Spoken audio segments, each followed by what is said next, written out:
Welcome to the Gaming Outsider Podcast. This week we've invited Jed Shaffer from the Next Gen Gamer Podcast, and he wanted to talk about when we oversell our favorite games to younger gamers, and they don't react as well as we had hoped. In news, things are shaking up over at Limited Run Games, so you know CB is chomping at the bit to talk about that for sure. You'll also hear my impressions of Slay the Spire 2.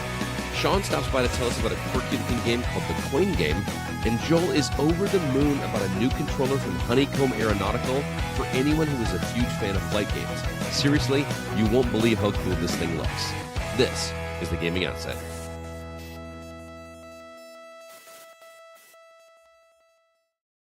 Greetings, programs, and welcome to the Gaming Outsider, a video game podcast with a focus on our incredible community, which can be found at thegamingoutsider.com, or our community on Facebook, which can be found at facebook.com/groups/the GoCast, and even our Discord server. You can find a link in the show notes of this very episode. It is Monday, March 23rd. I'm your host, Scott Clark, and joining me are my good friends. First off, Mr. Jacob Gunnarsson. Jake, how you doing?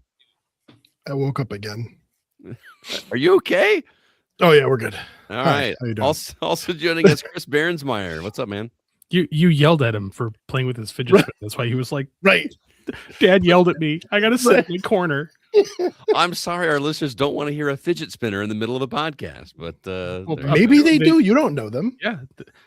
How dare you assume what the listeners want? I am assuming very well. But hey, guys, if you haven't been able to figure it out already, Zach is not joining us. He is working tonight. He is still adjusting to his new job that he recently acquired. So he's not going to be here tonight. Hopefully we'll have him back next week, but we do have a very special guest joining us.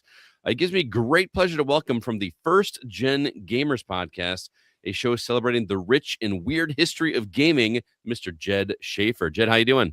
I'm doing fantastic. Thanks for having me on the show. I'm excited to be a part of this and looking forward to it. Well, we're excited to talk with you. By random coincidence, and I didn't do this on purpose, I decided to watch the movie Whiplash today. I don't know if you're familiar with the Miles Teller, J.K. Simmons movie, Whiplash.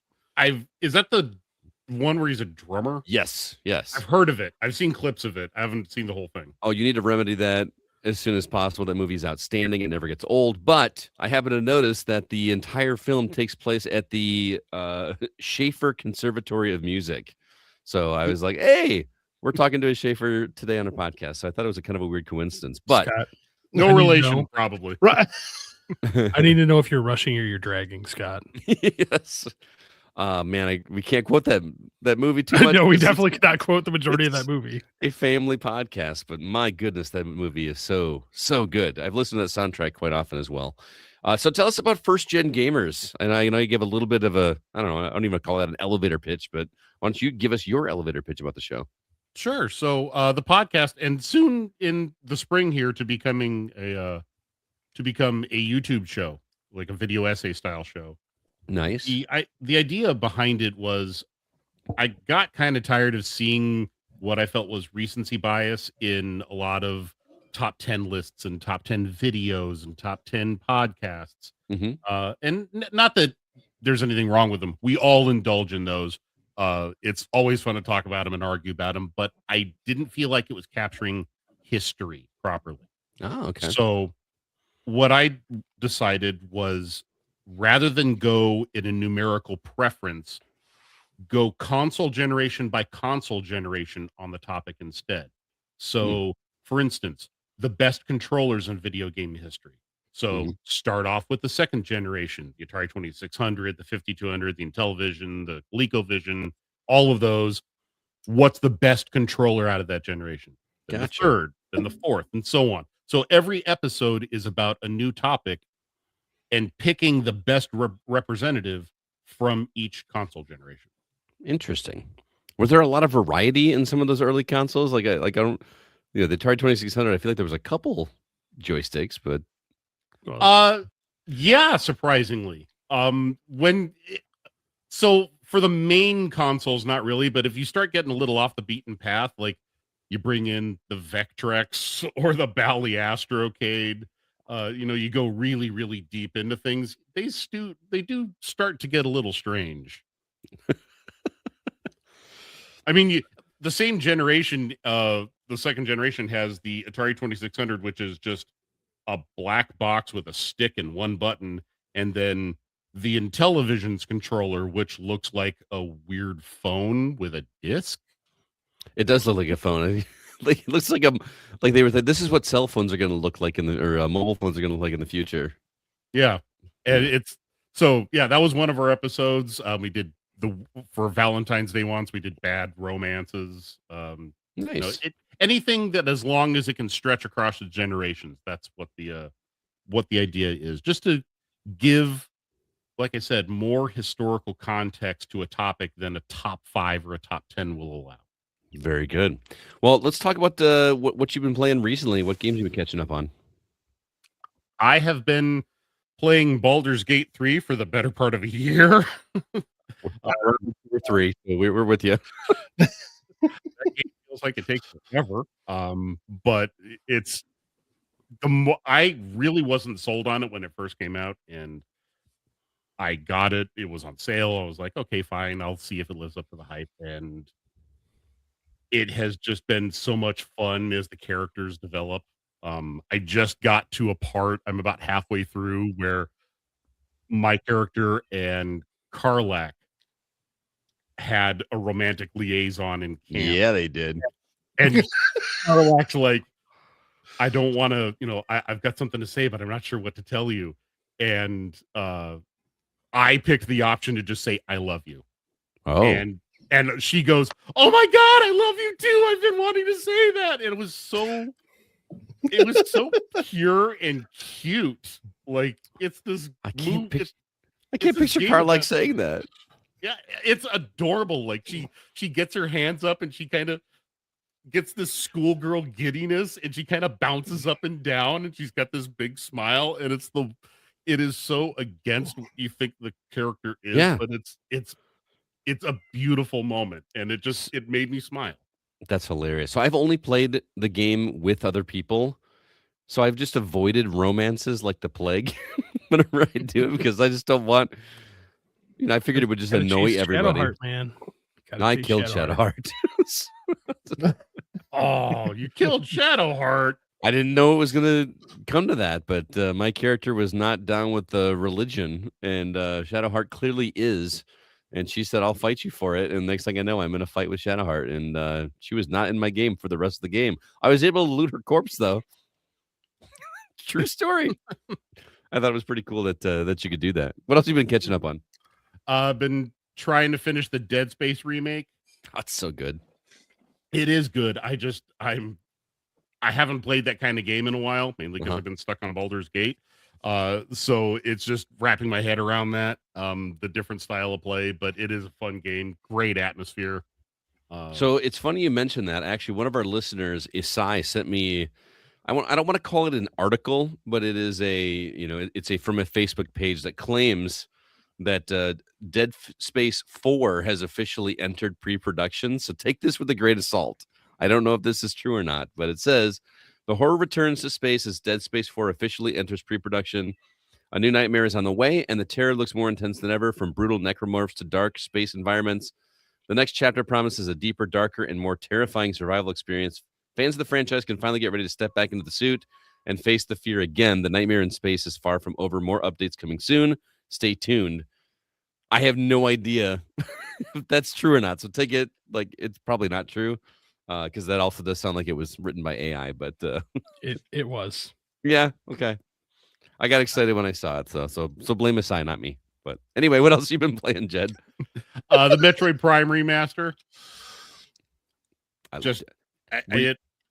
Go ahead. I was asking, is this your first time playing it, or had you played the original?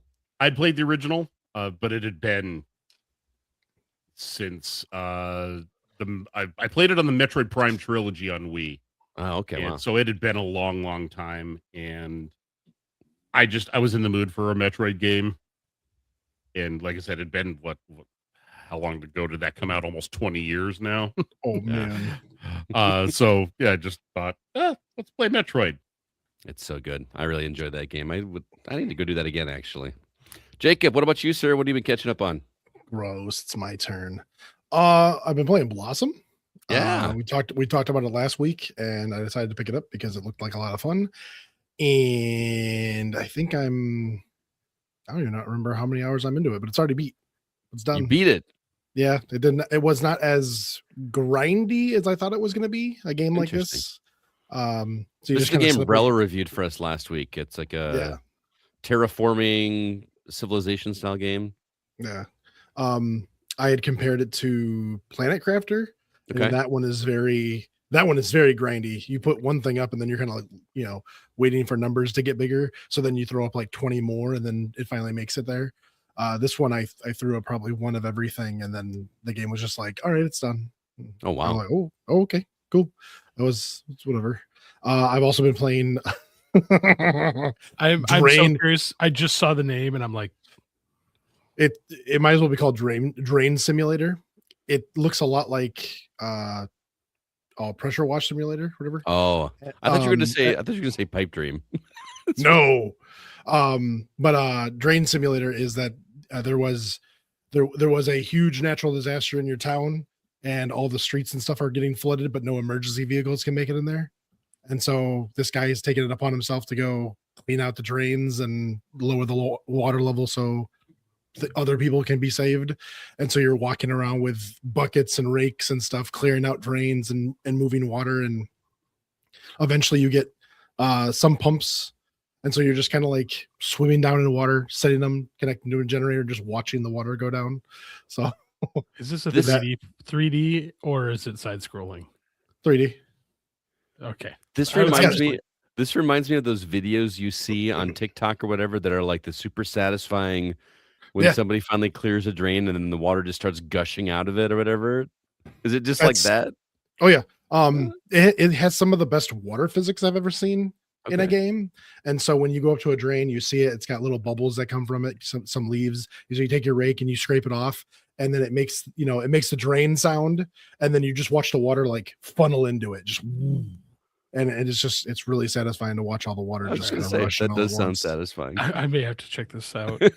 I'm trying to picture what inspired that game. Like those TikTok videos. Yeah, like was someone plunging their sink and going, this would be a good idea. Oh, just like I am bread. Melinda Gunderson, is that the noise it makes? Yes, it goes. Is that on Steam, I assume? It is. You find the weirdest games. CB, you leave me alone. What else you been playing? Oh, no, what have I been playing? Now we're going to CB. I got on a Balatro kick again. Okay. No. That darn game. Jake doesn't like it when we talk about Balatros. I'm gonna make this. I don't know if I'm ever gonna get the final Joker just because it's gotten so boring and repetitive for me now. Mm-hmm. Like you're just like I can just do a run. Yeah. Who would have thought? Yep. So I'm done with it. Now on to my slight little main event. I got my hands on some Sunset Sarsaparilla. You're gonna have to explain. So it's a drink from Fallout. Yes. Made by the Jones Soda Company. This is their like fourth round of importing Fallout themed drinks. They've done Nuka-Cola Quantum, Victory, Orange and Grape, which were in a bundle pack. I have Victory. It was expensive. I don't want to open it. Ah, okay. But this one was at Costco. I actually got two of them. One of them is going to stay sealed. Yes, I may have bought 4 boxes. Oh my God. I love Fallout, man. Leave me alone. So we're going to try this on the air. Oh, you're going to actually try it for the people to listen to? Yes, for the people. My before you take a drink of it, like what is it supposed to be? I think it's supposed to be sarsaparilla. Yeah, sarsaparilla. I don't know what sarsaparilla is. It's whatever Doc drank in Back to the Future 3. Okay. It's like a root beer adjacent drink. I don't know what makes them different. I just know it's kind of like root beer. All right, he's taking his first swig. How is Fallout? You can hear his lips smacking. It's not great. I'll tell you that. Is it cold? Yes, it is cold. Okay. What does it taste like? Take Mark's root beer and bathe it across my foot for a while. What? Dude, it's Ew. It's not great. Okay, No, great. but I'm glad I got 2 cases of that. The We should have taste got of the Wild West. That's why I said I opened one, and you know what? Next time we're together for D&D night, I'll let you drink one of mine, so you don't have to open yours. There you go. Oh God. You also finished Resident Evil Requiem, did you not? Yeah, hang on. I gotta drink like a legitimate. He's getting some Mountain Dew just to like. You hate it This that wasn't much? a family friendly podcast. I'd have some words to say. Ugh. Oh yeah. So, Resident Evil Requiem. Beat it. Finally. I wasn't here last week. I love it. Oh, okay. My bad. I'm actually going to put it as my number 3 overall. Wow. Resident Evil series. What's number? I assume 4's got to be up there. No, 4 doesn't even crack my top 5. What? Oh, it's 5. It's 5. No, number Shiva. 2. Shiva. Number 2 is Shiva. Code Veronica X. Okay. Which thank God that remake's coming. And the Resident Evil 1 remake on GameCube. Remake, yeah, that was a good game. So, and then 4 is Resident Evil 2. I didn't play a whole lot to catch up on this week. I just played a game for review a lot. I'll get to that later, but I did actually get in the mail today this little device here that our YouTube listeners can actually see. It kind of looks like a if you remember the Game Boy SPs from back in the day, it looks like one of those, but this is made by Miyoo, Miyoo. It's a little flip up 3DS kind of deal here. It's got a bunch of games preloaded on it, but you can also download them and have it. I just thought it'd be kind of cool to have a little handheld thing to fit in my pocket to play some retro games on. So you got a Miyoo before we got an Amico. Yeah, right. I love how you're showing the camera like, oh, we got this, blah, blah, whatever. And then when I was doing it, you were yelling at me. Well, but see, there's a difference, Jake. I explain and say, hey, so by the way, I was explaining my stuff too. You were just Jake, like, again, I hate you. This is Scott Clark and the Gaming Outsider. Oh my gosh. So anyway, I didn't play a ton on this. I just kind of looked at the UI to see how it works. My buddy Mike has a similar product, and he's actually put a whole different UI on it, and he's going to teach me how to do that and unload a bunch of stuff on there. I think it's going to be cool to have a little portable thing that I can play some games on. I just have to decide how legit I'm going to go, because yes, I have an entire NES collection. I can put my entire NES collection on there. Whether or not I'm going to put some other things that I don't own in my collection is the moral choice I have to make in the near future. So we'll have to see. All right, so that's it. Let's go ahead now and move on to the week's news.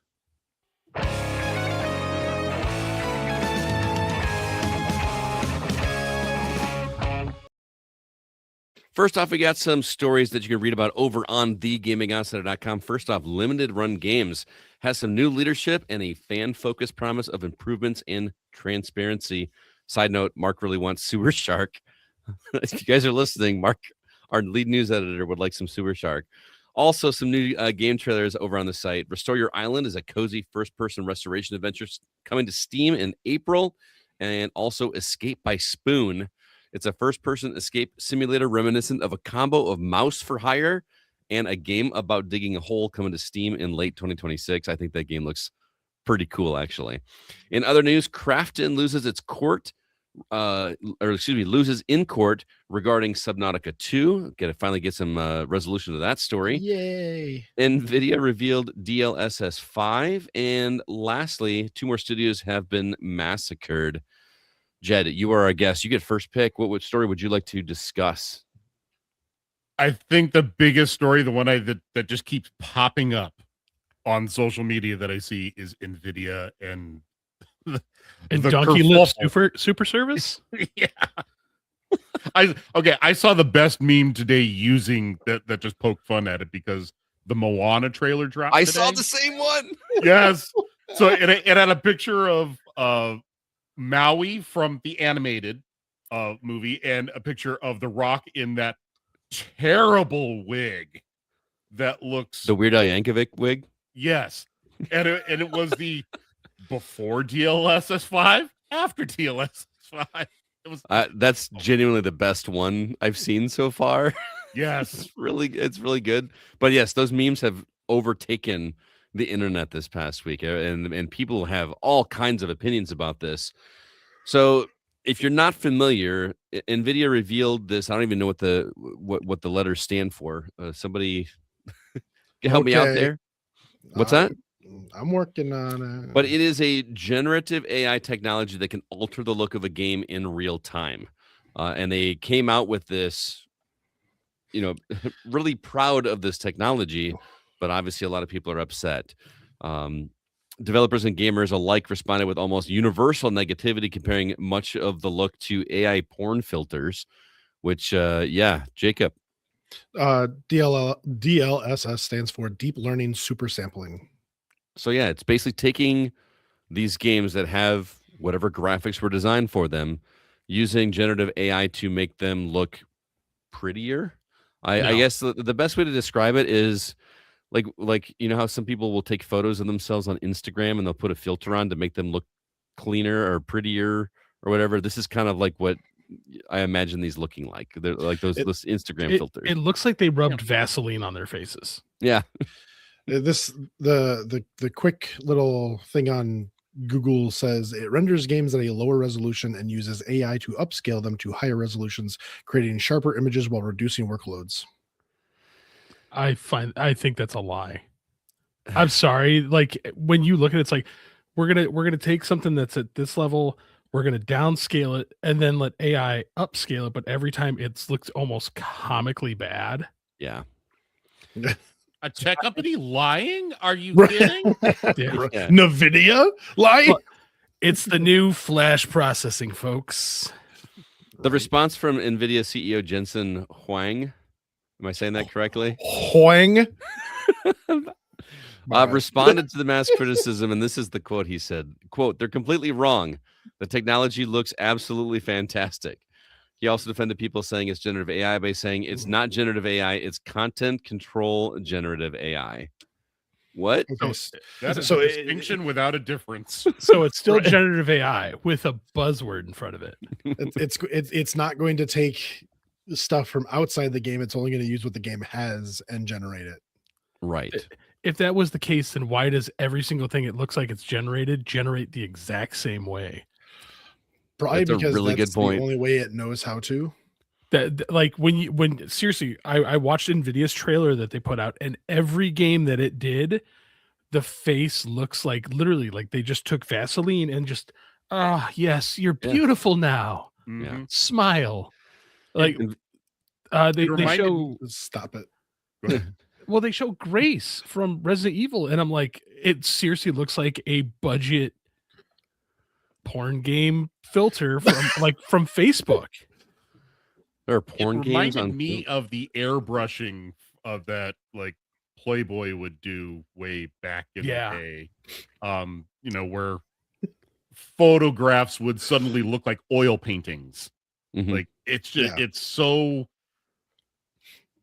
uncanny valley. I know that word gets, or that phrase gets tossed around a lot with AI, but it really is just this creepy, close to human, but not close enough, and just skin crawling. Well, I mean, that was kind of how you could tell AI early on, is that like, oh, here's a picture of a person, here's an AI generated picture of a person, and that person would just be like overly shiny or overly smooth or whatever it was. Yeah, 7.5 Those are my favorites. But when you look at the just specifically the section where they show Grace from Resident Evil, because I just recently played that game, the before image that they use already looks downscaled. Interesting. It doesn't look right, and I'm like, I just played this game. Like, this looks bad. And then they do their DLSS 5 thing, and I'm like, honestly, I think it looks worse. Well, the last point that we have here is that NVIDIA did say that the technology would be optional on both the developer and consumer ends, which is an interesting thing to say, because obviously that's going to be optional for developers. Like, clearly they can make a game whatever they want to, right? But to say that it's optional on the consumer end, I feel like we all know how hypocritical gamers can be when they decide they're going to make a stand on something. Remember when they tried to boycott Call of Duty years ago? That didn't happen. That's why there's 7 of them now. Right. It's just Not if somebody wants to play a game, they're going to pay the money to play it, no matter how it was made. There are people that are going to make a stand, but not enough to make a dent to combat FOMO. Here's the thing that bothers me about it is like, doesn't this kind of stuff feel like a slap in the face to those people that made these games? Like, I mean, this isn't. I mean, this is not the making of the game process. This is right. an after process, and so they're. I mean, the explanation of it sounds like they're trying to lower the workload, even of the human component, by making these graphics not as necessarily in depth, and then letting the AI take over and make it as strong as they want it to be. I mean, And I'm not an so- artist, so like someone that doesn't know how much work goes into doing that can say, "Oh yeah, sure, that makes it whatever makes my job easier." But I would like to assume that an artist takes pride in it with the work that they do.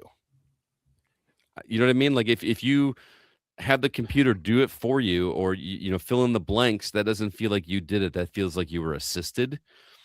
And then my second question is, where do you draw the line between something like this and a mod? Because mods have been around for forever, right? I mean, That's what I was literally just about to tell you. I'm like, on the consumer end of it, this feels like the same as using a mod. Like, I want to change your game because there's things about that I don't like. Whatever. I'm more concerned about that. Well, this is also available on the developer side, which to me is CEO speak for, hey, you can get rid of some of your staff because we're going to be able to AI generate things for you. Yep. Hey, if that means AAA games are going to start going away and we're going to be just doing indie games, I'm okay with that. But I'm not okay with people losing their jobs at the same time. So it's a catch-22. I mean, again, this doesn't sound like it's a development aspect. It sounds like it's a while the game is running aspect. And so, like, whatever. But I had a point, and it's gone now. Okay. Well, we can come back to it. CB, I want to move over to you because I'm pretty sure I know what story you want to talk about. Oh, my bad. Hold on. So, in music, you have the band go into a recording studio and they play a song, and then the producer does things to it to make it sound better. Like, that's just in the production, but it's afterwards. So it's post-production. Right. But I mean, it's still enhancing what the music actual sounds like. Right. It's mixing, because like when you record music, you're actually recording all of the tracks separate. Like you record the drums, and then you record the bass, and then you record the guitar. I'm gonna fight you on that, Scott. I'm sorry. That's what it was back in like the 70s, the 80s, somewhat the 90s. Most of the singers that come out today do not sound like that in person. No, I understand that as well. But I'm talking about laying down the tracks. You're still laying them down, and then you mix them together. What you're talking about is like auto-tune and effects like that. And all that kind of stuff. There was a commercial. I can't remember what it was. It was one of those like Snickers commercials that's like "Hungry, Why Wait?" or "You're Not Yourself When You're This." And they show this singer in the studio singing, and she just sounds amazingly beautiful. And they go back. And it may not even be a Snickers commercial, but it was something. And they go back to the control room, and you see the producer just like twisting and flipping switches and all this kind of stuff to make it sound like while she's doing it live. That's not what you'd actually do. I understand you do it in post, but yeah, you're right. The vocal talent is not quite what it used to be. So there's a lot that flies under the radar. But I mean, now you're just gonna have post production for video games. They're gonna produce it, and then there's gonna be something else that comes through and makes it even better. In this case, is it making it better? Yeah, I don't think so. I mean, that's up to interpretation. Not yet, right? Altering it, yes. Improving it, yeah. But again, it's up to interpretation, because you're going to have some people that look at it and go, statement. Well, that's what makes me scared about this whole story, right? Is because I don't want video games to become the pop music media art form, where all this garbage is coming through that is just mass produced, no real talent associated with it. I think you missed it, Scott. We're already there. So reluctantly, I have to agree. Yeah.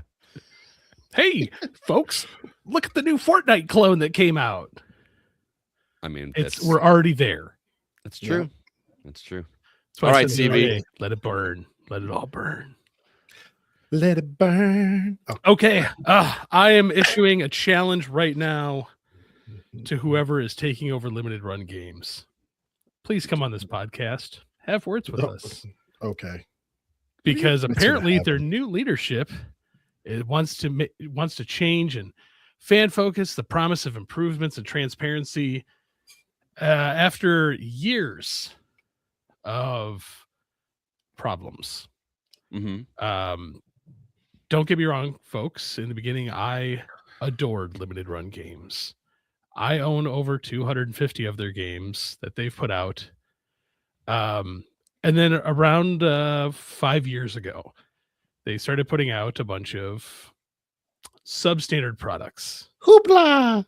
Well, Yeah. and let's make sure we're clear with the people that may not even know who Limited Run Games does. Like initially, Limited Run Games was a company that initially came out wanting to preserve games in a physical form instead of a digital form.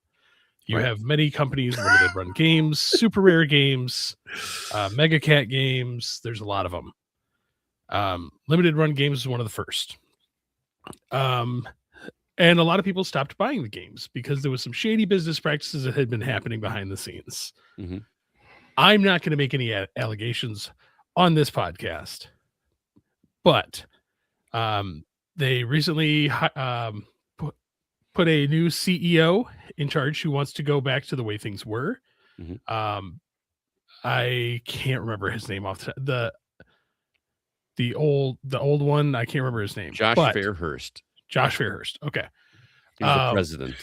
He was the president. But this new CEO promises that they are going to focus more on the fans, hopefully putting out like better transparency, putting out a better product, and trying to bring people back into the fold, which is something that I want. This is Nick Ashford, is the chief operating officer. He's going to oversee operations and fulfillment. Brendan Madigan is going to be the chief financial officer, obviously managing the business end. And then Chris Parada joins the leadership team as VP of Marketing and Fans Experience to steer community-focused initiatives. So, anybody who is listening, please tag Limited Run Games. We would love to on speak with YouTube, them. Twitter, wherever you want. I like legitimately, I want to talk to them. I want to know what they're planning to move forward to bring people like, because ideally they're targeting people like me and some of my other friends in the collector community, because we're all very much focused on physical games. I want this reset that they're performing with the company to really go in the right direction. So I legitimately want to have like a sit down conversation and be like, hey, as somebody who's a big fan of your games, like, and I stopped buying because I think there was a lot of problems, especially like with all their 3DO releases that they did. I want to see what direction they want to take, and I hope that they're making the right decision and moving forward. So as a fan, someone who used to be a giant fan of their work, I'd like to see what's going on. Absolutely. And we got a couple quotes here. Chris Parada said, "We're excited to strengthen the fan experience around every release, more predictable, reliable updates, plus clearer expectations and better visibility into progress." Also, Nick Ashford says, quote, "We know trust is something you earn over time.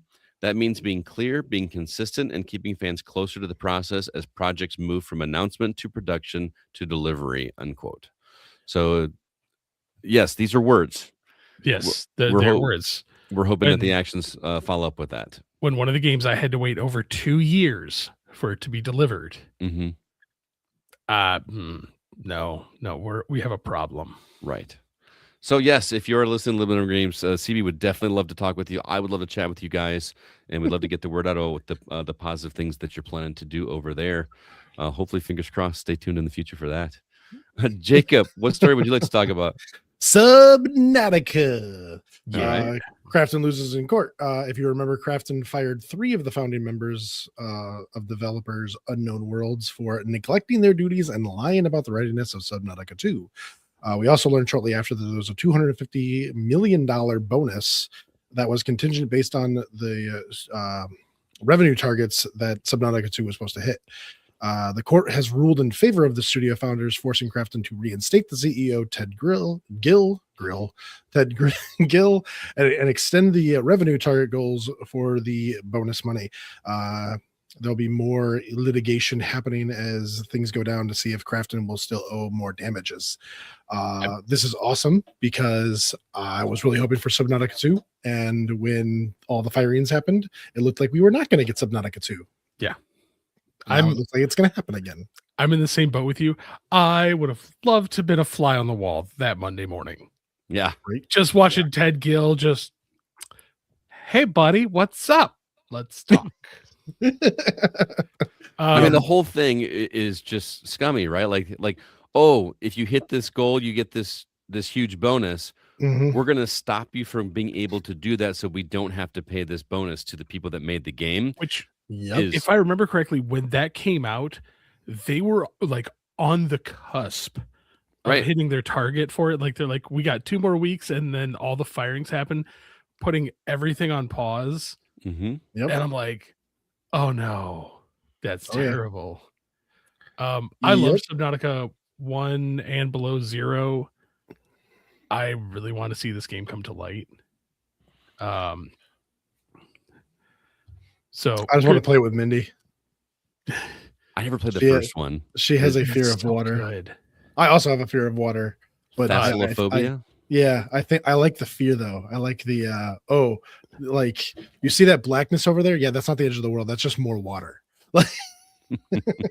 I made it to the bottom of the first one. It's a lot of fun. Yeah. Nate, our artist, also has severe thalassophobia, and that game terrifies him. He says it does. Right. I remember him talking about that. Mindy has posted not happening. Oh, but it will. Oh, but it will. We will straight up Clockwork Orange that game for you. Also, I feel like we have one of these every week, but 2 more studios have been massacred. I hate to just gloss over these stories because, you know, This it one does makes happen. me mad, Scott. Yeah, I know. But this happens so often. I feel like I don't want us to get callous to it. So I don't want to like just gloss over this quickly, but Ballistic Moon, developers of the Until Dawn remake, have been shut down. It was founded by former Supermassive Games staff, and the remake was their only title. Historic studio Red Storm is ending game development per Ubisoft. They will now be a technical support studio following game cancellations in 2022, Splinter Cell VR, and 2024, The Division Heartland. Why does this make you angry so much, CB? Red Storm. The people that have been making Tom Clancy games since 1997 to be basically shuttered and turned into a tech support division. Yeah. Like, tell me that's not the ultimate slap in the face for a studio that was co-founded by Tom Clancy himself. Yeah. And then to just be like, nah, sorry, you guys can answer the phones now. Like- But I mean, that's the thing though. We have all these what were independent studios and publishers and things that were just bought up by these big companies. And now, as the big companies lose money here and there, all they're doing is running numbers and just closing things as they see fit. That's the thing, is these companies aren't losing money. Like, Oh, well, I mean, I'm sure there are goals in mind for, well, this company has to reach this company has to reach this. Okay, well, when they don't make it, not worth it. Close. then stop making games so stupidly large and overly complex. I'm with you GTA on 6 doesn't need to be a $6 billion game. No, yes, it does. No, it doesn't. Don't lie to me. Shut up. I like. That is I one I love will that- say. They make that money back easily. They can They drop do, all the but money it in that doesn't. they need But to. it doesn't. Like, that's all that company does is just Grand Theft Auto. But That's not true. lies. It's all they do anymore. Everything has to be somehow tied into Grand Theft Auto. They make any other game, it's got to have a tie to Grand Theft Auto somehow. Oh my goodness. I'd like Zach, are you listening to this? They made Grand Theft Auto into a Wild West game. Red Dead Redemption. It's Grand Theft Auto with horses. Oh, Grand God. Theft Pony. Right, exactly. Thank you. Bully was Grand Theft Bicycle. Yeah. It was. Oh my, So again, it's all Grand Theft Auto. Ping pong I game. loved Huh? Bully. I love Bully too, That but was it's a great Grand game. Theft Bicycle. It is. That's all it is. But I remember, like, if A Cousin, game made let's go to costs gym like class. a game costs $100 million to make, and you hit $101 million. Congrats, you win. Like you got there, but they're like, oh, it didn't triple the profits, man. We got to shutter this studio. Yep. I'm so Exactly what tired it of is. this. Like you can't tell. Like you made a profit. Shut up. Make another game. I remember not that? hearing when what was it? Crystal Dynamics made the Tomb Raider reboot, and I can't remember who owns Crystal Dynamics off the top of my head, but the corporate ownership was set the sales goal for what they expected, and I want to say Tomb Raider sold something like 3.5-4 million copies. Yeah. And it Underperformed. It underperformed because they were expecting something like 8. Yeah. You sold 4 million copies. How Right. many games would love to sell 4 million copies? How many games would die to sell half of that? And somehow 4 million is bad? Yep. That's one of the reasons why I've been such a champion for indie games, is because you have these people that were part of these studios, and they're like, sorry man, this game didn't sell triple what we wanted it to, so we're going to shutter your whole studio. The problem is then you have such wonderful talent that then doesn't have that big budget money to make these wonderfully beautiful games. Scott, we just talked about this the other day. The fact that I think there's so many people that are tired of just multiplayer, like every game being multiplayer. And one of the reasons why Resident Evil Requiem is doing so well is because we finally have a AAA single player game that's beautiful, plays well, the story's great, everything's hitting, but no studio, no big company wants to take risks on this anymore. Well, yeah, it's it's not worth it when you to put that big of a risk. But here's the thing. They consider a risk, Jed was just saying, it didn't hit 8 million copies, it only hit 4 million, even though we broke even at 900,000. Right. Well, the problem too is that they also view these single player games as lesser than, because it's not a constant revenue stream. You bought Resident Evil Requiem, and that is the end of your purchase. You are no longer giving them more money, whereas your Fortnites and your Grand Theft Auto Onlines and all of those, it's a constant revenue stream. So it's not just that it's a risk, it's that it's single player games are a dead end market. Right. Financially there's no faucet to keep turning on after the game releases. Yeah. Although, DLC used to be a thing back in the day, right? Right. Yeah. I did hear a rumor that there's DLC coming for Resident Evil Requiem. I don't know how accurate it was. With Leon's wife. Yes. Yeah, you saw that too, huh? Ada Wong. It wasn't confirmed. Ada Wong. No, I would love to see I know it'll never happen, but I would love to see globally, like Fortnite, Roblox, all these games that have to have this constant revenue stream for 1 week. Nobody buy anything. Dude, that doesn't work. It doesn't work in anything, much less video games. I know. Video games. That's why I said I would love to see it. Just because I would love to watch every single one of those companies' CEOs just all of a sudden just be like, the world's on fire. What's going on? Right. I'm like, so Crystal Dynamics is owned by the Embracer Group. Oh no. Which if anyone remembers, in the last 3 years, they've shut down 44 studios, laid off just about 10,000 employees, and canceled, I think it's 80 plus video games. Didn't they just can a studio 2 weeks ago? Probably. Yeah. Probably. I'm sure they can studios on a bi-weekly basis. Yeah. Right.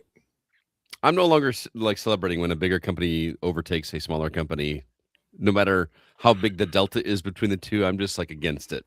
I'm just done. Oh yeah, because the minute it happens, you're just winding the death watch. Yeah, pretty much. And I was so excited for it in the beginning because again, we were sold a bag of lies. Like, hey, look, these studios are finally going to have gigantic money to do whatever they want. And now it just seems to be one by one.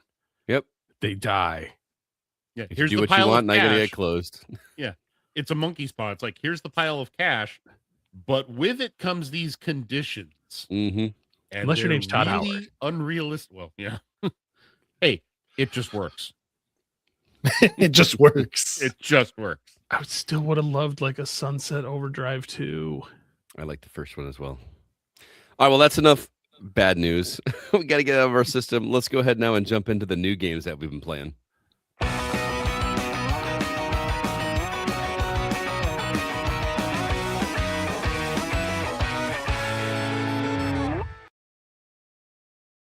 Before we talk about the game that I've been playing, I want to tell everybody what you can purchase in the coming weeks. First off, March 27th, Mega Man Star Force Legacy Collection coming to PlayStation, Xbox, and Switch, also PC.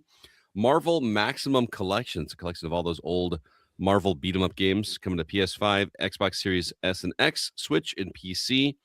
Moving on to March 30th, Cthulhu's Reach, Devil's Reef coming to PC, as well as Stellar Tactics, also on PC. Then March 31st, Grime 2, PS5, Xbox Series consoles, and PC. Legacy of Kain Ascendance coming to PS5, Xbox Series console, Switch 2, Switch, and PC. Crown of Greed, Tomb Water, and Aether and Iron all coming to PC. If you remember, Tomb Water is that Western Zelda-looking rogue Souls-like game that Zach has been super excited about. We actually talked to Max, the developer of that game, a few episodes back. Also on April 1st. Is this happening on April 1st? I love that Goat Simulator 3 is going to get switched to release on April Fool's Day. Let's see if that's true or not. There wasn't a Goat Simulator 2. That's the joke. That's been a joke for the long time. But April 2nd, Darwin's Paradox coming to PlayStation 5, Xbox Series console, Switch 2, and PC. I Am Jesus Christ coming to PC. Yes, you heard that correctly. And then Morkel, Ascend to the Gods coming to PS5, Xbox Series console, Switch, and PC. Jed, any of these trip your trigger for picking up this coming week? Legacy of Kain. Really? Now, you know this is a new one, right? Yes. I am a Legacy of Kain fanatic. That is top 3 franchises of all time. Wow, okay. Video games. I just love the atmosphere of it, the Shakespearean dialogue, the melodrama of it all. So the fact that after 23 years or so, we're finally getting a new Legacy of Kain game. I don't care if it's checkers. Okay. I will get it. Wasn't it like 2005 was the last one? Something like that. Yeah. It's mid 2000s is when Defiance came out. Yeah. I mean, yeah, that was going to be my question because this looks like a 2D, I don't know, just a 2D platformer, the game that is just because those other games were in 3D, correct? Everything except for the very first one, Blood Omen, which was a Zelda, like a Zelda 1 kind of game. Gotcha. Part of me, I want to buy it because I just love the franchise. The other part is I want the franchise, I want the makers of it to get the message that we want more. Mm-hmm. So I want to buy the game to support it. So that way they get the hint of, no, let's bring this back. Let's actually keep this thing going. All right. So you just want to support the story. You want to see more of these games. Yeah. Jake, what about you? I think I have a feeling. Oh, what do you think? Go Simulator 3. Oh, what? All of you spoke at once. I said Goat Simulator 3. No. No? I am Jesus Christ. No. That looked like Skyrim with miracles. Like I'm sorry, but does anybody else find it funny that I Am Jesus Christ and Darwin's Paradox both come out on the same day? That's actually pretty funny. I didn't notice that. And a game called Ascend to the Gods. Yes.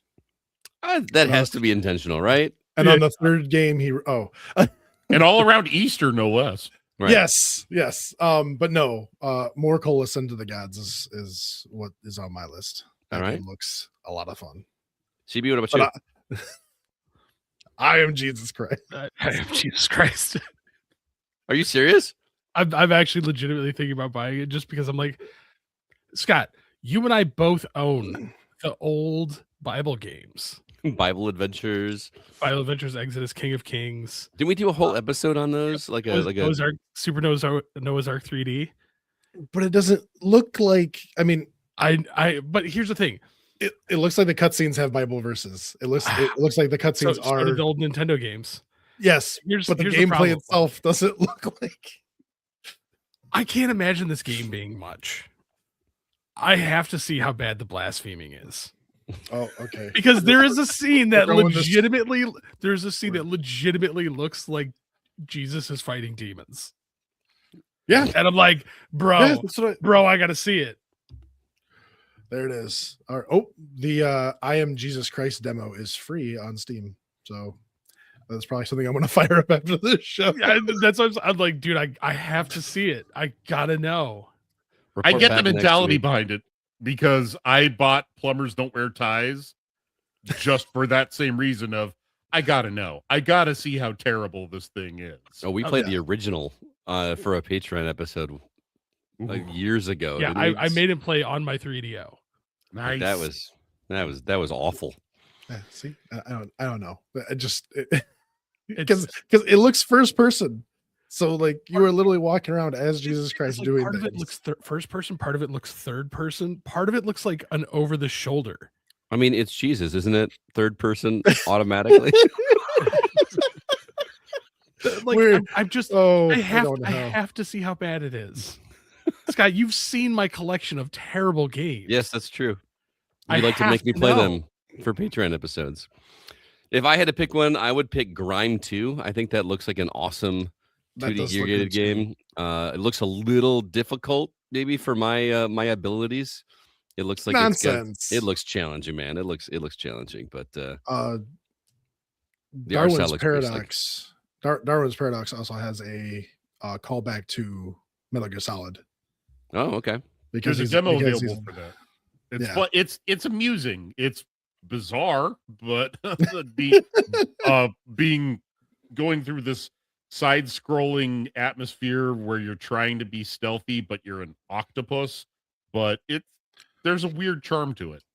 I think it was in the third one, Metal Gear Solid 3, that they used octopus cells in the suit that he's wearing so it can camouflage to the ground and stuff. So if that's I don't know if that's a wink wink. Anyway, speaking of games that we've been playing and want to do other things with, Scott, have you broken Slay the Spire 2 yet? Have I broken it? Yeah, What do you mean broken it? my kind of broken.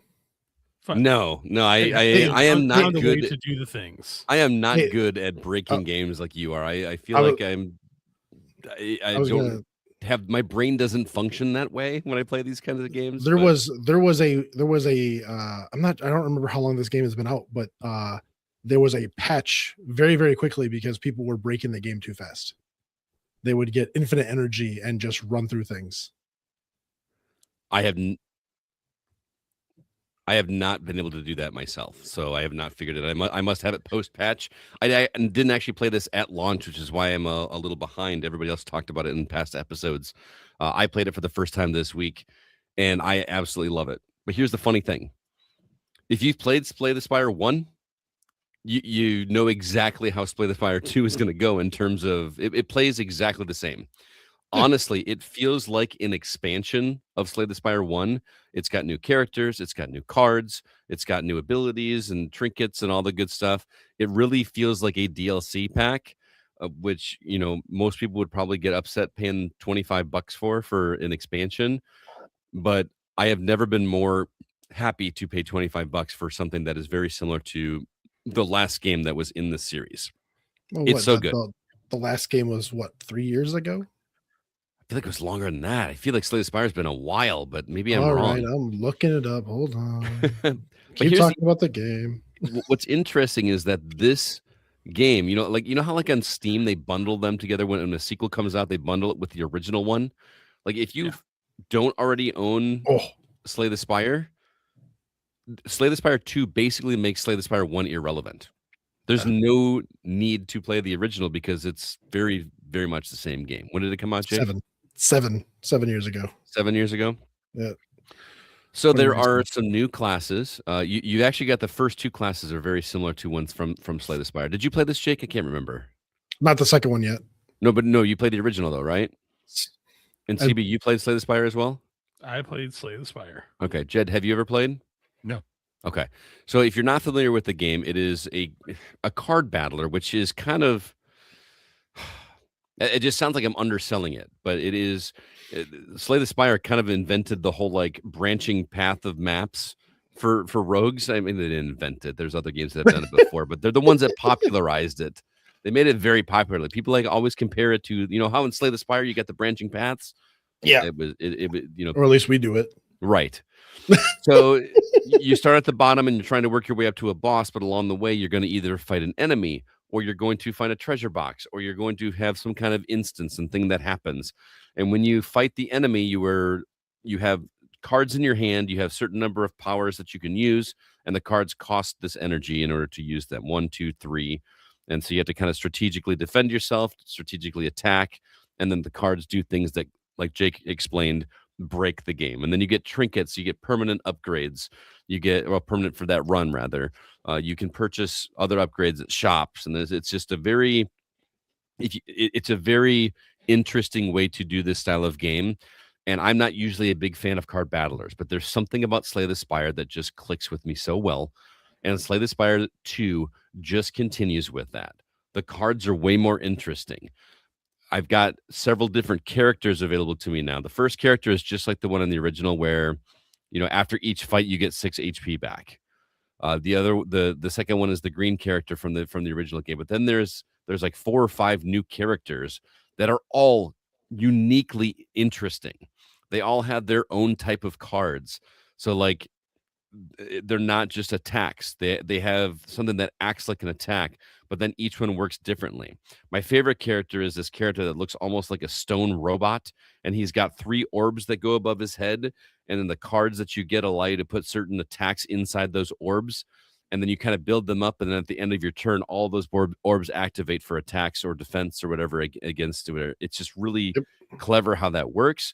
You've got one character that has like this skeleton minion that's with you that has 1 hit point, and you can give that guy points to increase his hit points.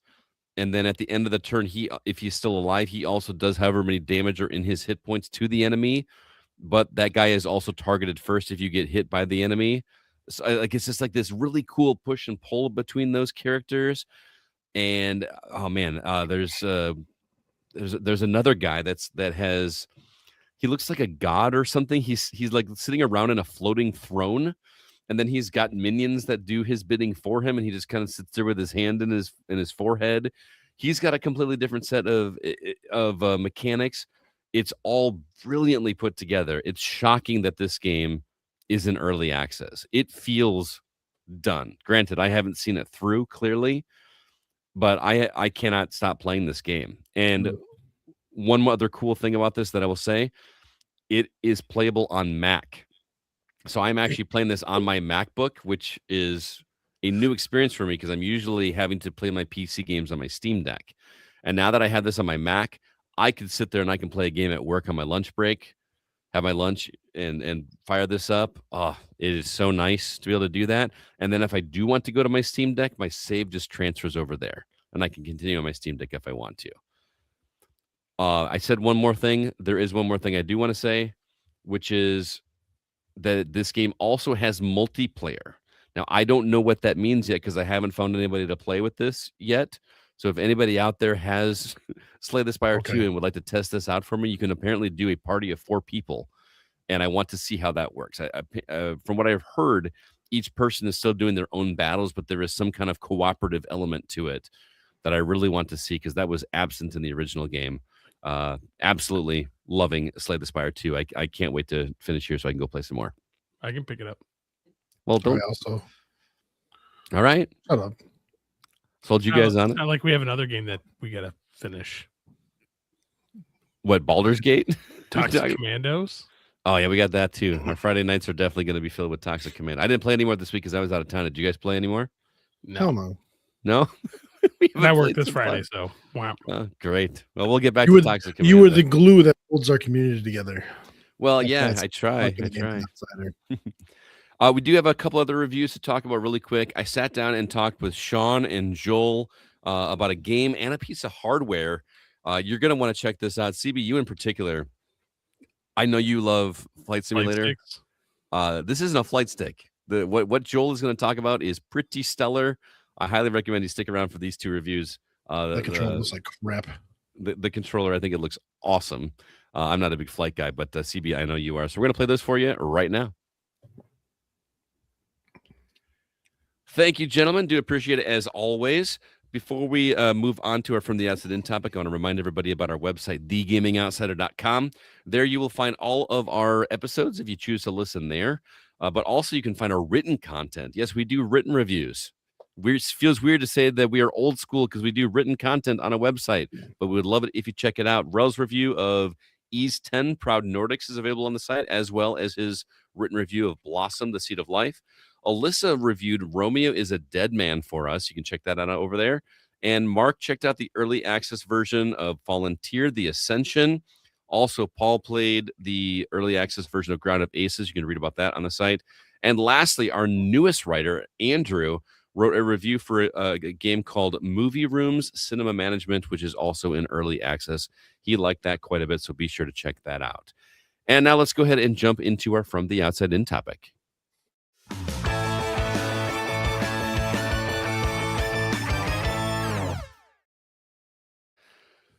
All right, Mr. Shaffer, you are our guest, and you wanted to talk about, boy, this was a tough one to like wrap my head around how to word this in a way that was easy for people to answer succinctly. But basically, there's this notion of us as old school gamers. We love to recommend to people that are younger than us, you got to play this classic game from when I was a kid. Castlevania Symphony of the Night, Final Fantasy VII, Resident Evil 2. You have to play these games. And then those kids or younger people finally get around to playing that game, and they're just like, wow, this is really old. It does not hold up very well. I feel like you oversold this a little bit. So number one, we wanted to talk about situations where we've recommended games like this to people that are younger than us, and they're like, what are you talking about? This game sucks now. And we also want to talk about like, what are your tactics to recommend these games to other people to keep from overselling them. Did I word that correctly for you, Jed? Yeah, absolutely. And if I could, I just want to give a little background to why I came up with Sure, go for it. In the Discord, which here I will stump for you. If you're added in the Discord, this is a really cool Discord to join. Hey, get in thank on you. It. Yeah. I'm not below cheap plugs. There is a link in the show notes of this very episode if you'd like to join right now. Exactly.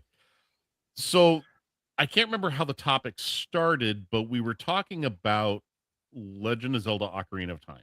Which is going to come up later. And most everyone loves that game. It is considered one of the greatest games of all time. I think it's got like a 99 on Metacritic or 100. It's at the top. Right. And everyone who had talked about it was saying one of my favorite games of all time, played it as a kid, and I came in and said, yeah, I didn't play that game until like 2007, 2008 when it came out on Wii Virtual Console, and I don't get the big deal. And not that it's bad, but I said I don't see what makes it a 100 out of 100 game. And then took it the step further of that whole generation, especially, but it also applies to other generations that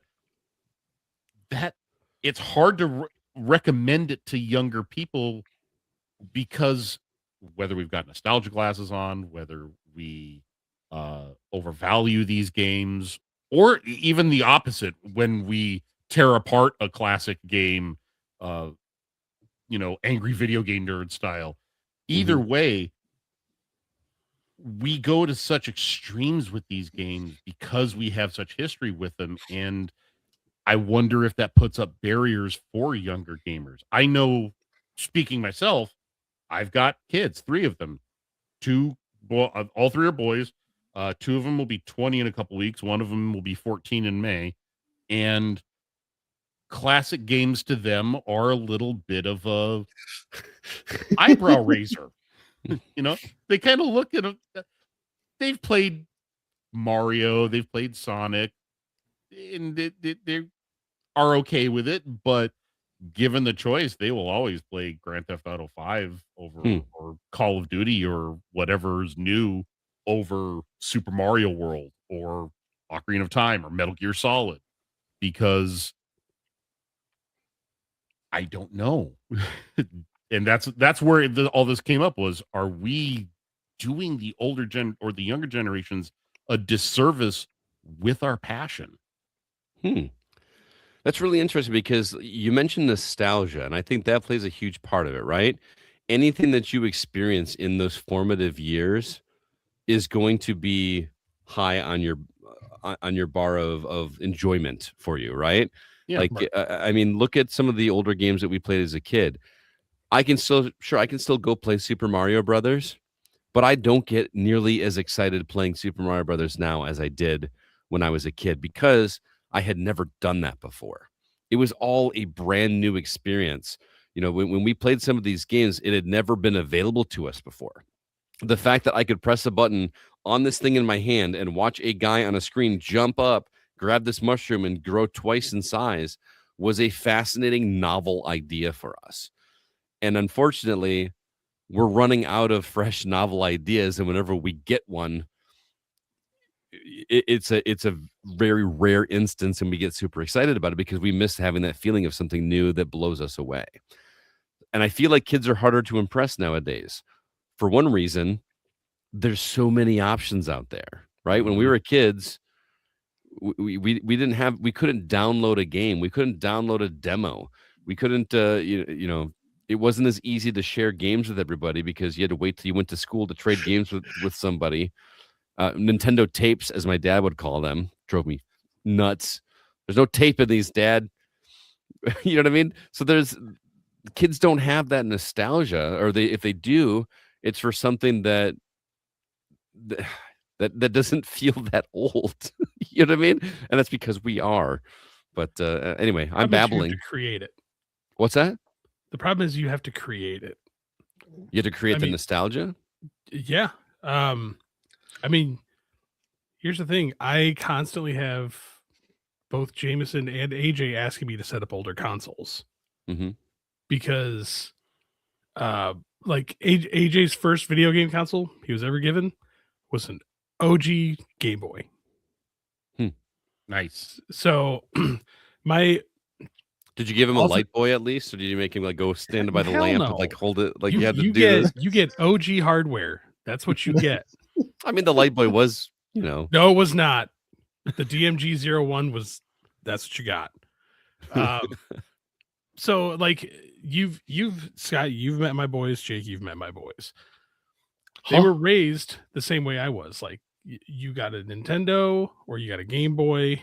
You watched older cartoons. You watched older shows, which is funny because AJ's currently going through a phase right now where he wants to learn about older horror movies. So I've been having him go back, and over the past week, he went through and watched like the original Night of the Living Dead from the 50s, Dawn of the Dead, Day of the Dead, went through, but I've raised them in such a way that I tell them, I'm like, you have to look at the limitations of the time.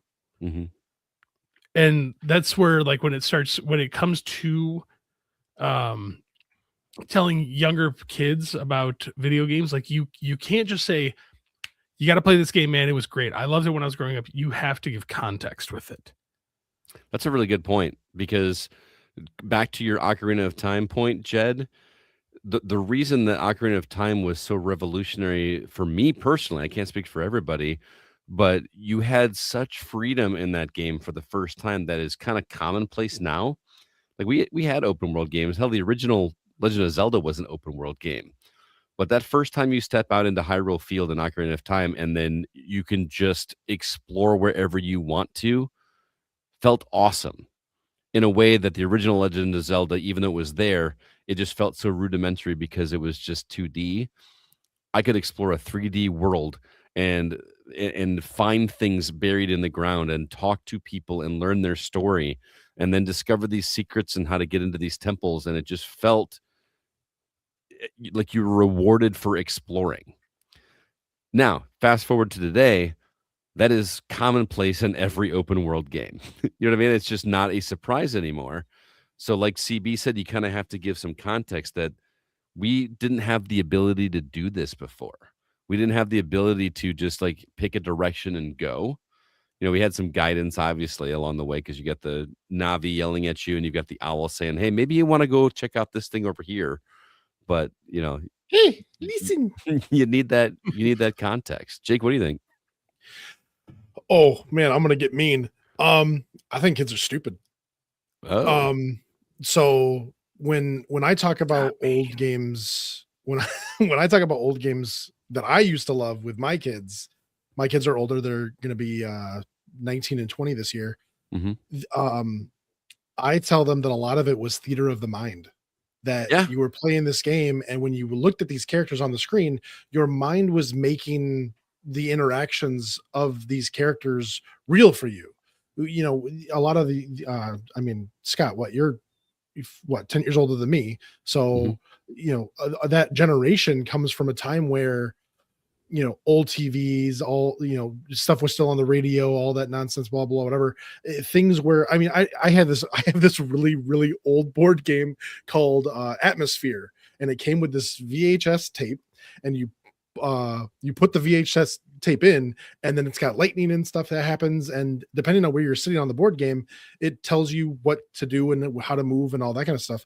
And it's on a VHS tape, so you know what's going to happen, but it depends on where you're sitting on the actual, you know, board game itself.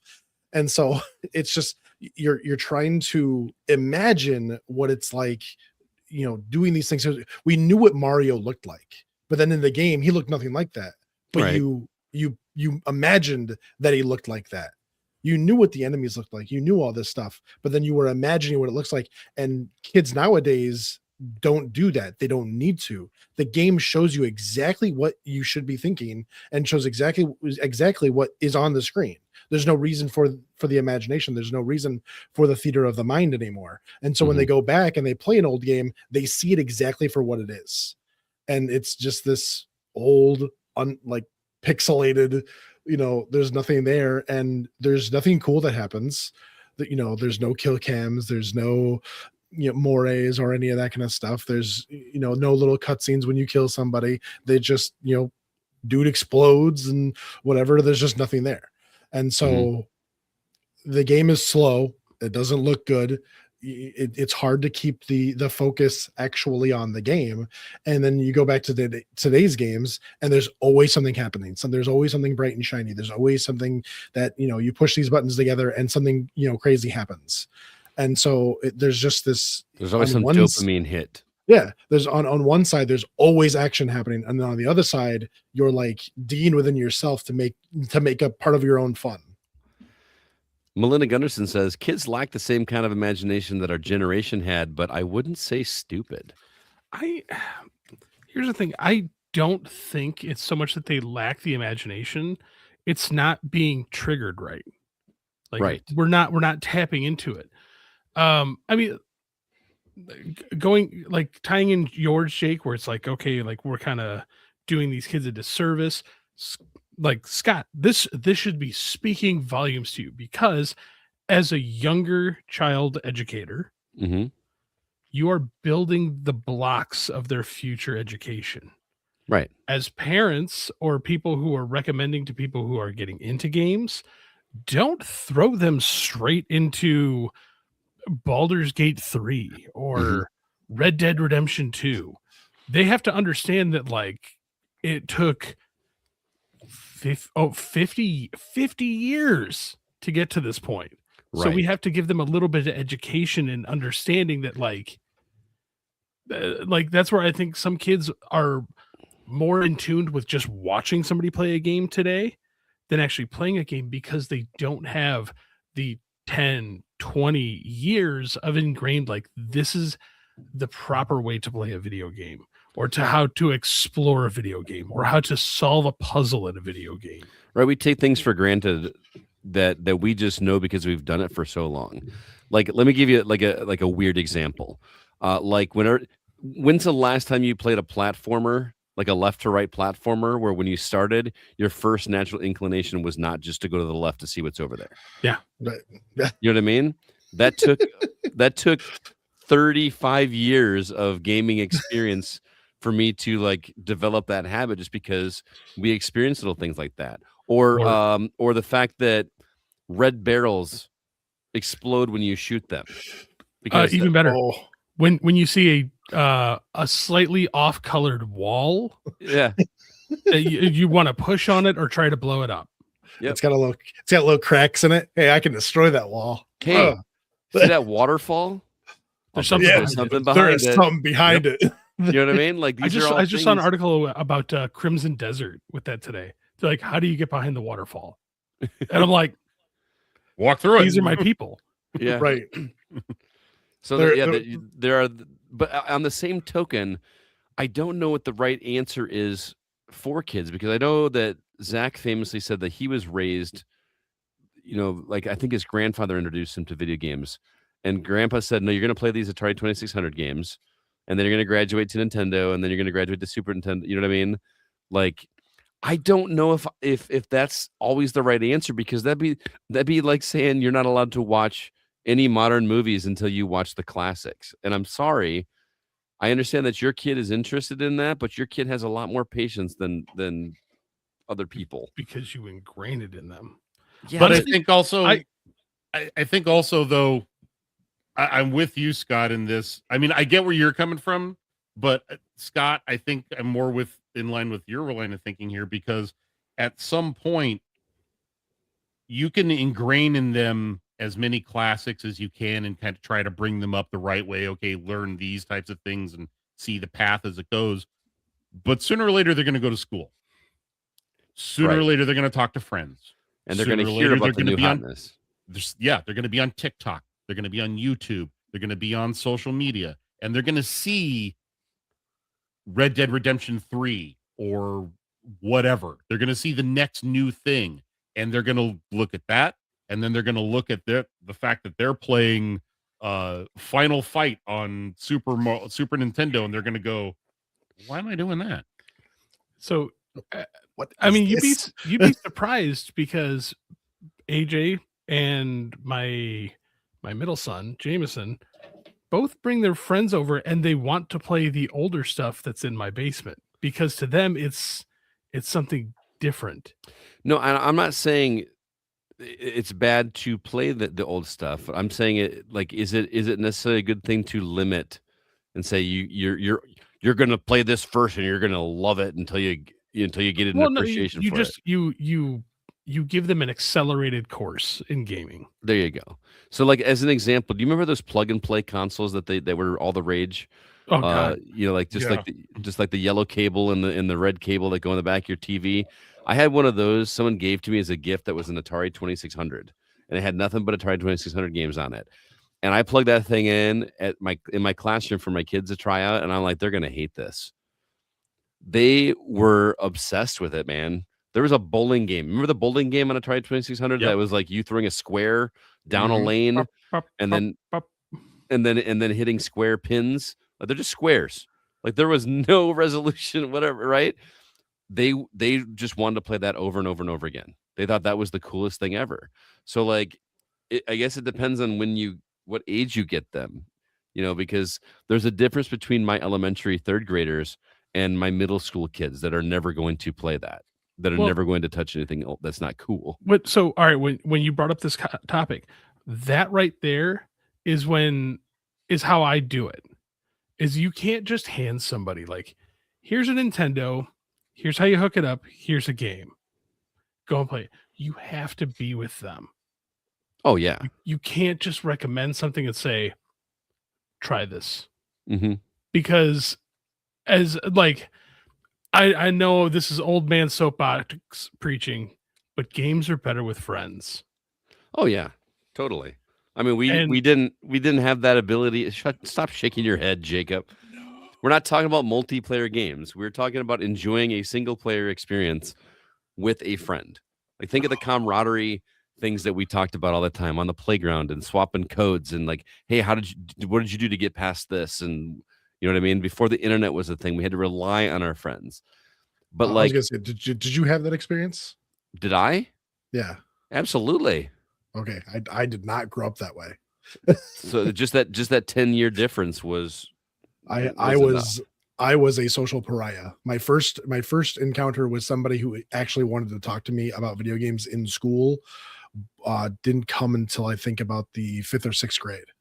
Oh, okay.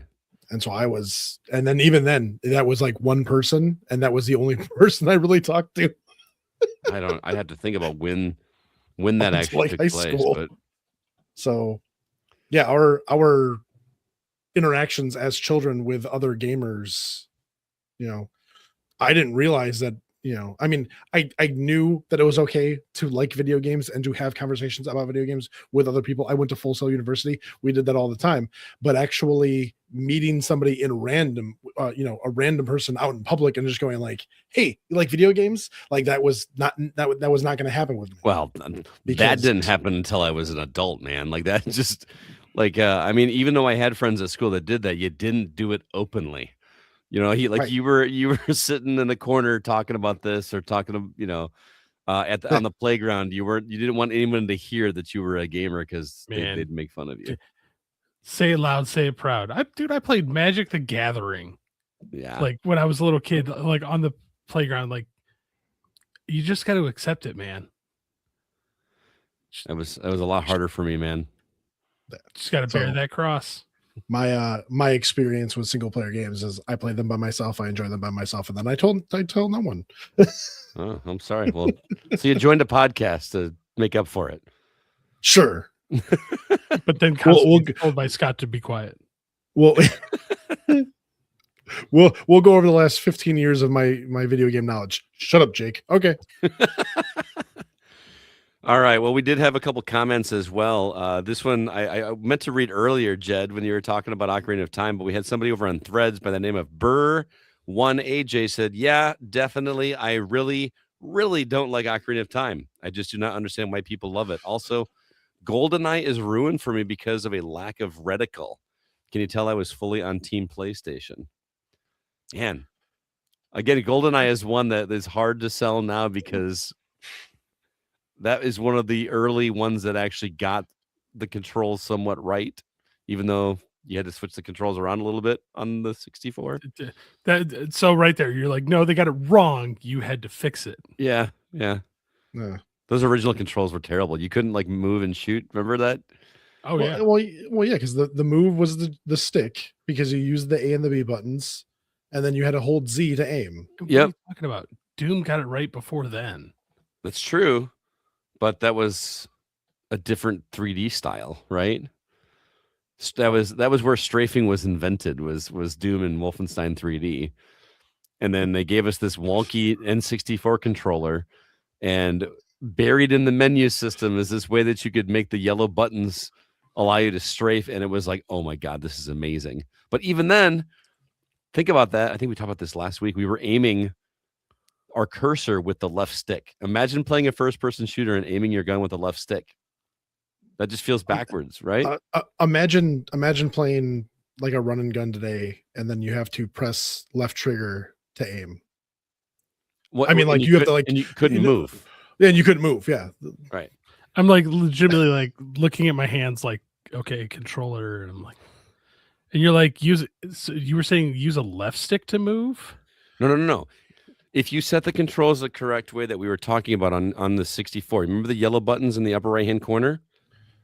There were 3 yellow buttons, left, right, and up. Oh. That was how you moved. You pressed up to go forward, and then the left and right were strafe. And then with the left stick, you were actually aiming which direction. That was the only way that you could actually shoot and move at the same time. You're using like left-hand controls. Yeah, because I'm sitting here thinking about like current. See, I have to think about it sometimes, like going back and like looking at older controllers. I'm like, okay, how did we function these? Yeah, and then that was the because norm. Without it, you put made the sense at the time. Yeah, I mean, you put the controller in my hand, and my brain just like, okay, reset to this, and then it would be like forcing you to invert your view. If you're a normal view person and someone said, okay, now I got to play this inverted, it's like that, but left to right. Kind of. N64 was weird for me because when it came out, I didn't have a lot of time on it. Because at that time, my brother and I, we were fully entrenched in the Genesis and all of its stupid add-ons and a PlayStation. Gotcha. I know Jake was an N64 guy. He loved that console. What about you, Yes. Jed? Where'd you fall? First Saturn, then PlayStation. Oh, okay. Interesting. We had one other comment came from Mr. Paul Hine over on Discord. He said, I've recommended both Baldur's Gate 3 and Cyberpunk to everyone I know. The hit rate for both is about 50-50, which I think is insane. Both games are phenomenal. For classic games, I've talked up X-Wing and versus TIE Fighter, but most people can't get back into classic space sims. No hand-holding whatsoever, and you got to juggle a lot of info at once. Man. Yeah. X-Wing versus TIE Fighter, banger. Absolute banger. Always wanted to play that game, and now I'm afraid to go try it because I feel like I'm just going to be lost, especially because I'm not a PC gamer. So like I don't know. Maybe I honestly I think you'd be fine with it, Scott. Yeah. Yeah. Is that one available on GOG or Steam or something? Oh, it's I'm pretty sure it is. I know TIE Fighter is available on GOG. I would imagine X-Wing versus TIE Fighter is too. I just was obsessed with that box art when I was a kid. It just looked so freaking cool. Like I want to fly a TIE Fighter. I had TIE Fighter back in the day. It was an amazing game, but the thing I remember about it was that it came with this cardboard. It wasn't an instruction manual, but it was like a fold DRM thing. No, this was about the controls. Oh. Because it was about the size of about a paperback book, but it opened up like that, and all of the keyboard controls were on there because this thing wanted to be Microsoft Flight Simulator Star Wars Edition. Gotcha. You used like 3/4 of the keyboard. Oh my gosh. Oh yeah. Shields up, shields down, shields half power, shields full power, shields no power, laser up, laser down, all of it. It was the amount of controls. Yep. Press enter to match speed to target. That was Paul Hine. Yeah. There were so many keyboard commands for that game. You needed that cardboard cutout sitting next to your computer so that way you could go, okay, how do I do that again? Shift R. Oh, no, Shift T. It was definitely the early days before like everything could be hotkeyed. So because everything was just mapped back in the day. Well, there was too many things to hotkey because there was like 26 different keyboard controls for it. That's crazy. God. Well, I'm just like getting nostalgic thinking about a lot of those old ones. So here's the thing, like X-Wing versus TIE Fighter, I just always wanted to play the OG Rebel Assaults. I think those were on GOG too. Yeah. Rebel Assault 2 I actually had on CD-ROM on my PC. Remember that opening level? You're going through Beggar's Canyon. Yep. And I mean, as a kid, it looked amazing, right? But I can remember what it looked like, and I'm thinking that did not look amazing.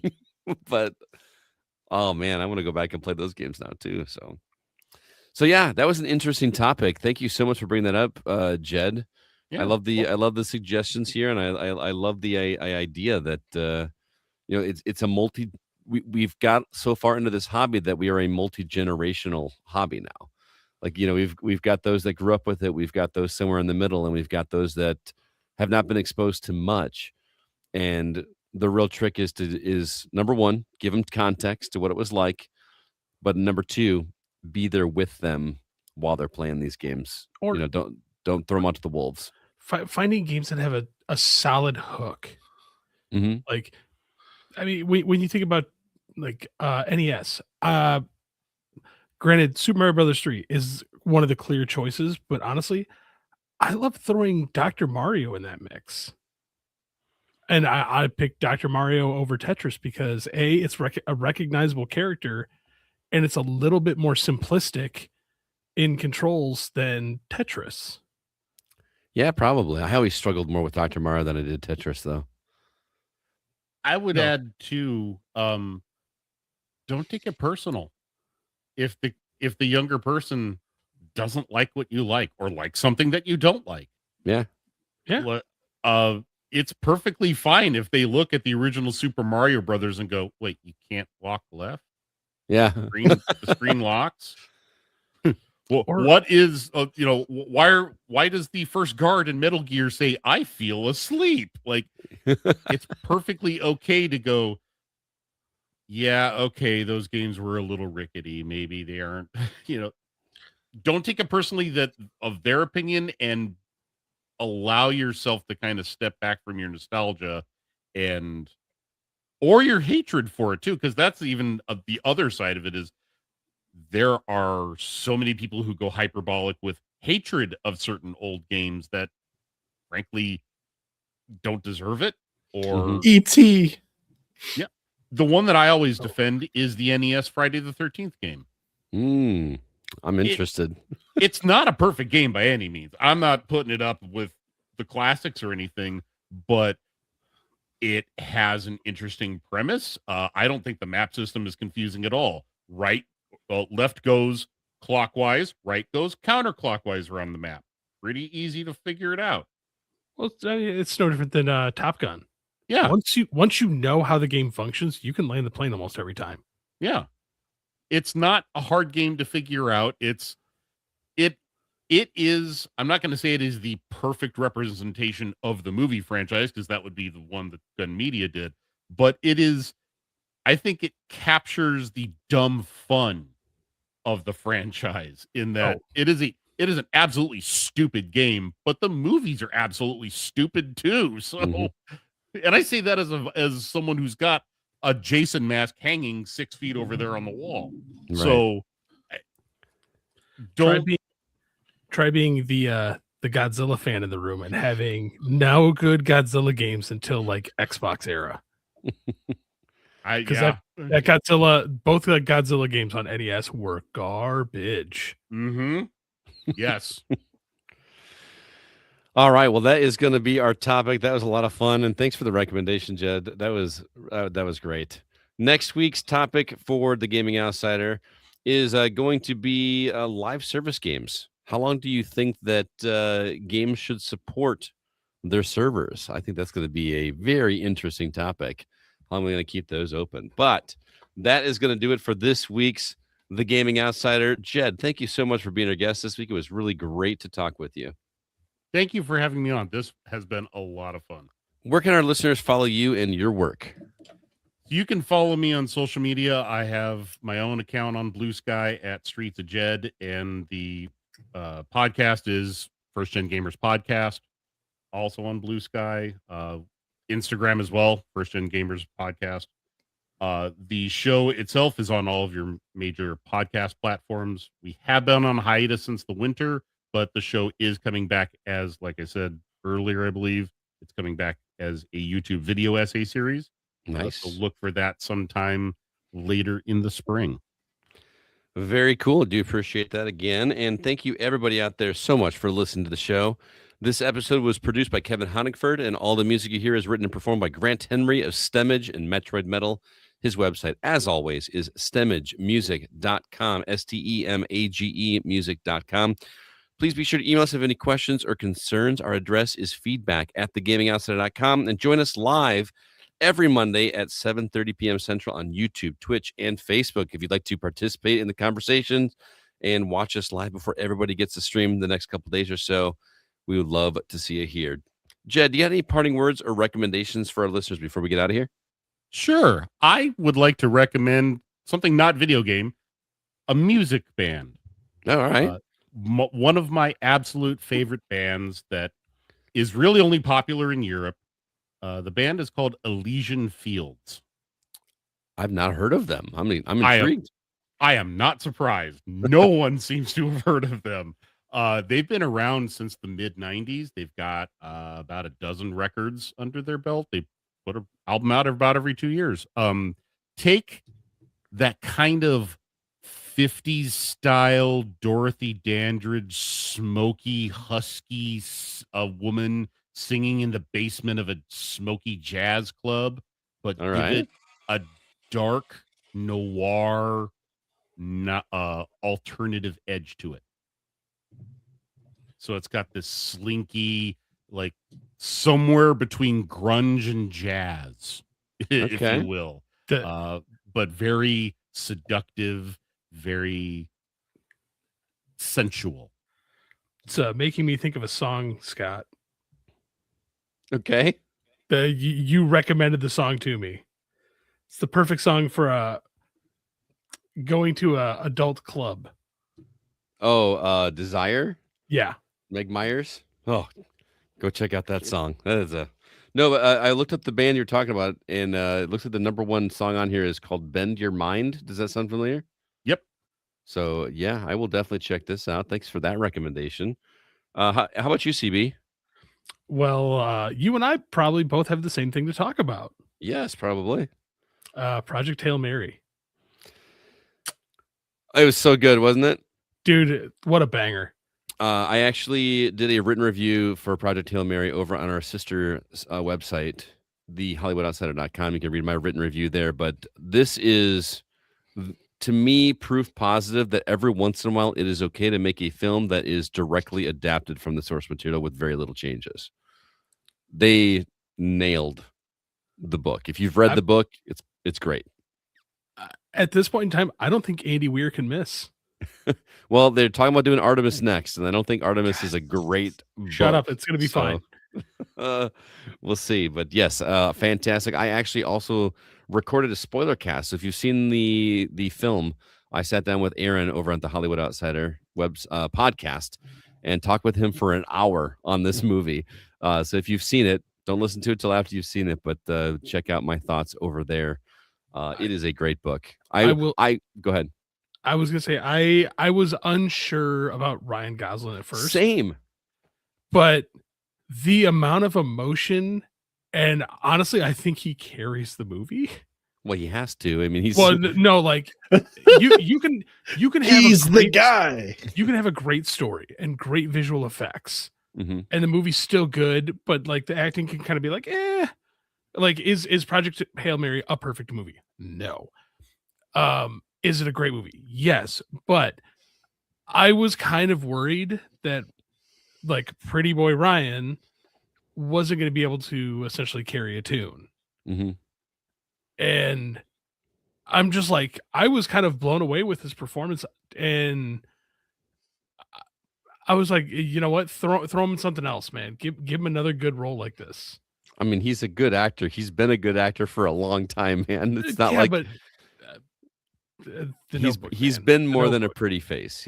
He really has. Yeah, he's pretty face. But also, you know what else helped him here?